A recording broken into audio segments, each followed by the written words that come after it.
Okay, Jason Khalipa. We're down here at the CrossFit California Regionals.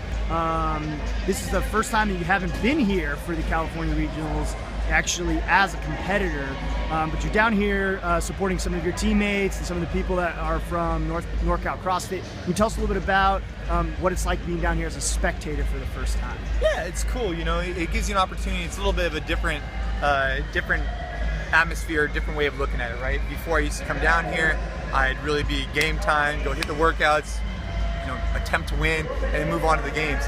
Now it's more like, hey, let's come down here, let's support our crew, let's take some time to go talk to the community, you know, get out in the stands, you know, shake hands, hang out, and just kind of be more of an ambassador of the sport versus actually competing on the floor. And it's different. Do I wish sometimes that I was out there with the cheers and all that stuff? Of course, but at the end of the day, I've never been more, you know, the decision I've made to not compete has been a great decision.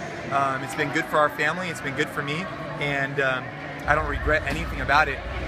It's not necessarily better or worse being here as a spectator, it's just different, and I need to get adjusted to this difference, and it's cool though. It gives me a chance to hang out with people and not be all stressed that my heat time is in 30 minutes. Yeah, so you now are, you know, you didn't complete the Open. You're not here at the regionals. To my knowledge, you haven't actually said if you're going to retire or not from competitive CrossFit. Is that a decision that you've made yet? I think at this point, it doesn't look like I'll be competing, at least not in the games season. Definitely not this season, obviously, but maybe not next season. I mean, our daughter's gonna be in treatment for the next 2.5 years, so I don't see myself doing anything for a long time. So if you're thinking back to the times when you were competing in regionals, what is your sort of pre-regional ritual? Do you have like you know, a meal that you do with the family or something like that, that right before, the week before you suit up? You know, the way you like to think about when you're competing is you don't want to change anything right before you compete. You know, it's funny, a lot of people say like, oh, I'm gonna eat clean this week. Well, it's like, dude, if you haven't been training that way, you probably shouldn't have to, you know, switch it up right before competition because you don't want to change anything. So for me, it's the same exact thing. I just try and stay mentally focused, right? Try and just think about what's in my control, focus on what's in my control versus out of my control, which is, you know, proper, you know, nutrition based on what I like to do. You know, a small meal in the morning, get a proper warm up, you know, come up with a game plan, visualize myself going through the workouts. Those are the kind of things that I spend a lot of time doing, and just kind of trying to take my energy and relax it versus getting all hyped up. You know, I learned a long time ago, when you're sitting in the back, hyping yourself up, you have plenty of time to do that when you're on the floor. If you do it before you get out there, you're just exhausting your energy system. So I just try and relax, chill, and then get out there and then put out all the effort. Got it. So looking at the events for the individuals right now, do you have a favorite event? One that you're like, oh, you know what, that's Jason Khalipa's event. I would definitely have taken that one. I mean, the wall ball pull-up one would have been pretty good for me. The snatch ladder would have been pretty fun.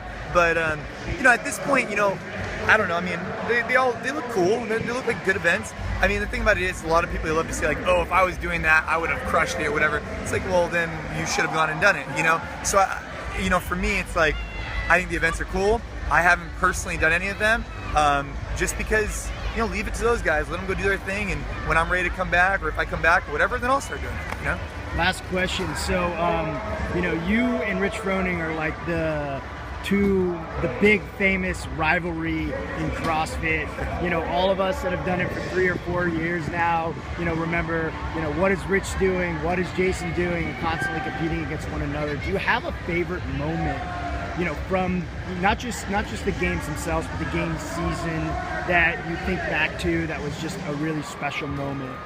I mean, there's been a lot of them. You know, in 2009, I passed it on this run, and then I ended up getting back up and finishing that event and finishing the games in 5th. I mean, that was a good moment for me in terms of like, you know, understanding why I was doing it and getting the mental push and kind of like just realizing that I am mentally tough, right? But since then, I mean, I've had a lot of good memories. You know, we've done stuff in London, we've done stuff in Berlin, we've done stuff, I mean, I've done so many different competitions. New Zealand, we had a great time. I did a haka out there. It was great. I mean, competition has taken me all over the world. It's been great. I wouldn't just say there's one defining like moment. I mean, placing on the podium in 2014 was cool because I didn't think I was going to get on the podium. I got on it. That was cool. But there's been a lot of good moments. You know, sharing those moments with my family has been great. You know, bringing both my kids on the podium was a cool moment for us. So awesome. Thank you, Jason.